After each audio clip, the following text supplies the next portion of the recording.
வணக்கம். ஜவை இஜட் from Jawad Vattipudur. Power writer அப்படிங்கிற அந்த யூடியூப் சேனல் மூலமாக உங்களை மீண்டும் சந்திப்பு ரொம்ப மற்ற மகிழ்ச்சி. அத்தோடு எங்கள் சேனலை சப்ஸ்கிரைப் பண்ணுங்கள், பெல் பட்டன் அழுத்த மறந்துடாதீங்க. அத்தோட எல்லாத்துக்கும் ஷேர் பண்ணுங்கள்.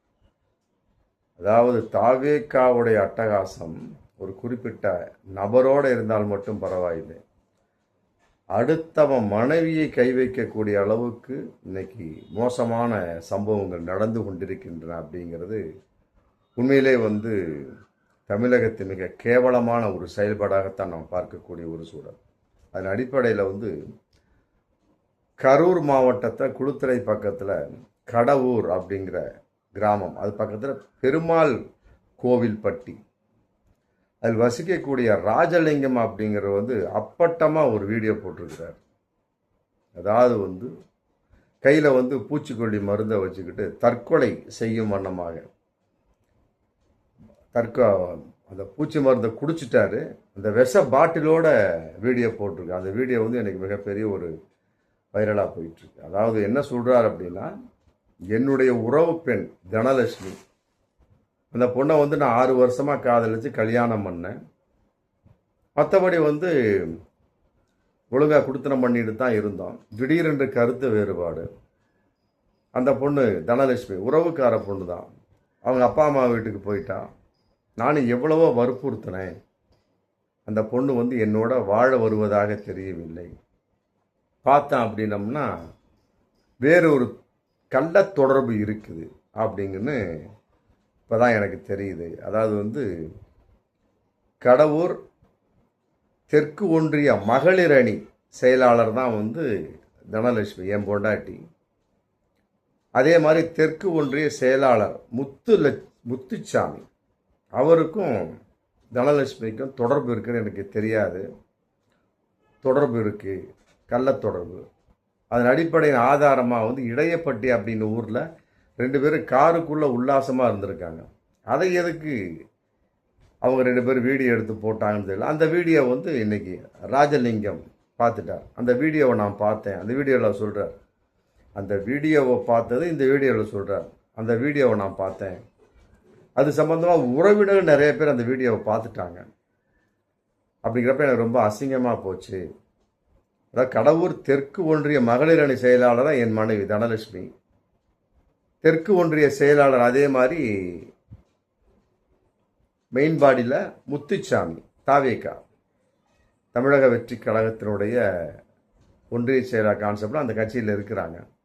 2 பேருமே காருக்குள் உல்லாசமாக இருந்த வீடியோ வேண்டுமென்று என்னை கேவலப்படுத்த வேண்டும் என்பதற்காக வெளியிட்டிருக்காங்க. இப்போ நான் வெளியே தலை காட்ட முடியல.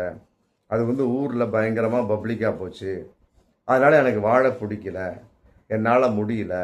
ஏன்னா இதை போய் மாமனார் மாமியாட்ட, அதாவது தனலட்சுமியோட அப்பா அம்மாட்ட சொன்னா அப்படின்னா அவங்க என்ன சொல்கிறாங்க, முத்துசாமிக்கு சப்போர்ட்டாக பேசுகிறாங்க. முத்துசாமி 4 லட்ச ரூபா கொடுத்துருக்கான், நீ என்னத்தை கிழிச்செஞ்சு போட்டு இன்னைக்கு கேள்வி கேட்குறாங்க. காசு கொடுத்து மகளை விபச்சாரத்துக்கு அனுப்பிய மாதிரி அந்த வார்த்தையை போட்டு, மற்றபடி என் வாழ்க்கை மாமனார் மாமியாலுமே கெடுத்து விட்டார்கள். அப்புறம் கட்சி மீட்டிங் சொல்லி போட்டு முத்துசாமி என் மனைவி தனலட்சுமி அடிக்கடி கூட்டிகிட்டு போயிட்டுருக்கிறாரு. இதெல்லாம் தட்டி கேட்டான் அப்படின்னா உன்னை வாகனத்தை ஏற்றி கொலை செய்து விடுவேன்னு சொல்லிட்டு என்னை மிரட்டுறாங்க அப்படின்னு போட்டு சொல்லிட்டு, மற்றபடி எனக்கு ஏதாவது ஆச்சு அப்படின்னா கடவூர் தெற்கு ஒன்றிய செயலாளர் முத்துசாமி தான் காரணம். அதே மாதிரி என் மனைவி சம்பந்தப்பட்ட வகையில் பிரிவு அப்படின்னா அதுக்கு காரணம் இல்லை, அதுக்கு முத்துச்சாமி தான் காரணம் அப்படின்னு போட்டு சொல்லிட்டு இருக்கிற சமயத்தில் அந்த வீடியோ பரவுது. அதை பார்த்து விட்டு சொந்தக்காரெல்லாம் என்ன பண்ணுறாங்க, அவர் வீட்டுக்கே நேரடியாக போய் அவரை அட்மிட் பண்ணி ஹாஸ்பிட்டலில் அட்மிட் பண்ணியிருக்கிறாங்க. இன்றைக்கி பரவாயில்ல ஆள். அதாவது அடுத்தவன் மனைவி அப்படிங்கிற ஒரு கான்செப்ட், அது தாவேக்கா நிர்வாகிகளுக்கு அப்படியே அடுத்தவன் சொல்லுவாங்க இல்லையா, ஊரா விட்டு நெய் என் பொண்டாட்டி கை அப்படிங்கிற மாதிரி அந்த அளவுக்கு அவர்களுடைய கட்சியினுடைய நிலைப்பாடு இன்னைக்கு போயிட்டுருக்கு. அதன் அடிப்படையில் அந்த தனலட்சுமி இன்னைக்கு எஸ்பி அலுவலகத்தில் அவரே இதெல்லாம் பார்த்துட்டு, வீடியோவை பார்த்துட்டு, இந்த பிரச்சனையை பார்த்துட்டு, ராஜலிங்கத்தை அட்மிட் ஆனதெல்லாம் அவர் நேரடியாக போய் பார்க்கவே இல்லை. அம்மா வீட்டு தானே இருக்கிறாரு.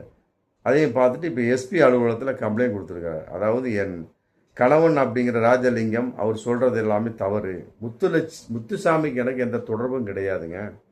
கட்சியில் இருக்கிற அவ்வளோதான், மற்றபடி தவறாக அவர் நினைத்து கொண்டிருக்கிறார் சொல்லிட்டு அந்த அம்மா ஒரு புகார் கொடுத்து அதை விளக்கம் பண்ணியிருக்கிறாங்க, தெளிவு பண்ணியிருக்காங்க. ஆனால் அது எந்த அளவுக்கு உண்மை அப்படிங்கிறது தெரியல. இரண்டையும் விசாரிக்கக்கூடிய அளவுக்கு அங்கே நிர்வாகிகள் யாரும் இல்லை. போய் கம்ப்ளைண்ட் கொடுத்தா அப்படின்னா போலீஸும் அதை எடுத்து பேசுவதாக இல்லை. அதே மாதிரி ஒரு விஷயம் வந்து தூத்துக்குடியில் நடந்திருக்கு.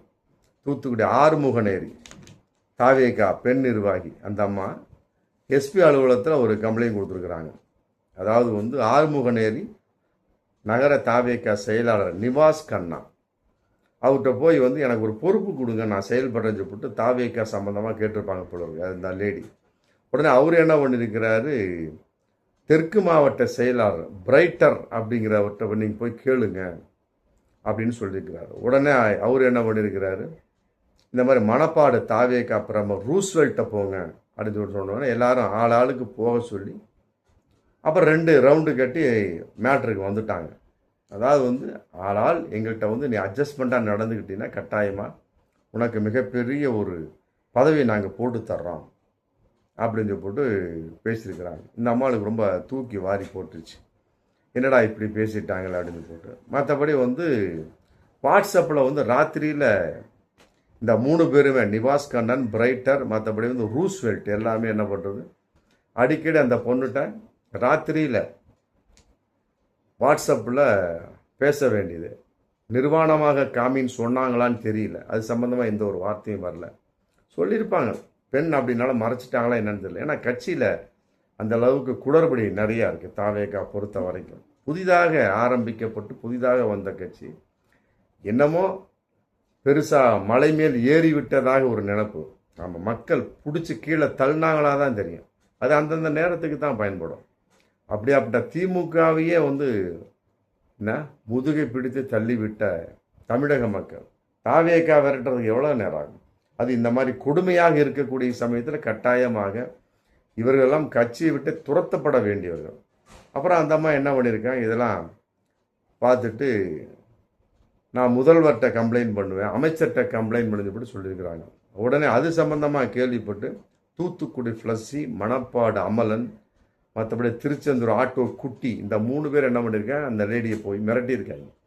நீ ரொம்ப ஓவராக போனீன்னா அவ்வளோதான், கூலிப்படையை வச்சு நாங்கள் மிரட்டி உடனே ஏதாவது பண்ணிடுவோம் அப்படின்னு சொல்லிட்டு மிரட்டியிருக்காங்க.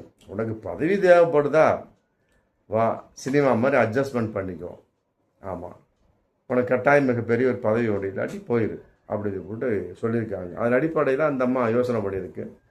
போலீஸில் கம்ப்ளைண்ட் பண்ணக்கூடிய அந்த சூழல் வரக்கூடிய சமயத்தில் 26/6/26 கூலிப்படையை என்ன பண்ணியிருக்காங்க, அந்த செல்ஃபோனை பிடுங்கிட்டு போயிருக்காங்க. அந்த ஒரு கும்பல், அந்த நிவாஸ் கண்ணன், பிரைட்டர், ரூஸ்வெல்ட்டு, மற்றபடி பிளஸ்ஸி, அமலன், ஆட்டோ குட்டி, இந்த கும்பல் அந்த லேடிகிட்டேருந்து பிடிங்கிட்டு போயிடும். ஏன்னு கேட்டால் அந்த இதில் தான் இந்த இவனுக்கு ஆபாச படம் அனுப்பிச்சிருவாங்க போல இருக்கு, டார்ச்சர் பண்ணி. ஆமாம், அட்ஜஸ்ட்மெண்ட்டுக்கு வா, நாங்கள் கூப்பிட்ட இடத்துக்கு வா, அப்போ தான் உனக்கு மிகப்பெரிய ஒரு பொறுப்பு தர முடியும்னு சொல்லி அமைச்சிருக்காங்க போல இருக்கு. அதனால் அந்த செல்ஃபோனை பிடிங்கிட்டாங்க. அதன் அடிப்படை அந்த செல்ஃபோனை எங்களை மீட்டு கொடுத்து போட்டு அந்த லேடி வந்து இன்றைக்கி வந்து தூத்துக்குடி ஆறுமுகநேரி போலீஸில் எஸ்பி அலுவலகத்தில் கம்ப்ளைண்ட் பண்ணியிருக்கிறாங்க. இந்த அளவுக்கு தாவேகாவுடைய நிலைமை இருக்குது. முதலமைச்சருக்கு ஃபோன் அடிப்பேன், முதலமைச்சர்கிட்ட சொல்லுவேன், அமைச்சர்கிட்ட சொல்லுவேன்னு சொல்லியும் கூட அந்த தாவேகா நிர்வாகிகள், தூத்துக்குடி தாவேகா நிர்வாகிகள் திருந்தவில்லை, ஆமாம் மசியவில்லைன்னா அப்புறம் தாவேகாவுடைய நிலைமை என்ன? அதன் அடிப்படையில் அதை நம்பி செல்லக்கூடிய பொறுப்பாளராக இருக்கக்கூடிய பல பெண்களோட நிலைமை என்ன? எல்லாம் வந்து வாயை மூடி இருக்குவாங்கன்னு போல் இருக்கு. அந்த மாதிரி தான் தெரியுது. ஏகப்பட்ட குளறுபடிகள், மற்றபடி பாலியல் வன்கொடுமைகள், பாலியல் சீண்டல்கள்.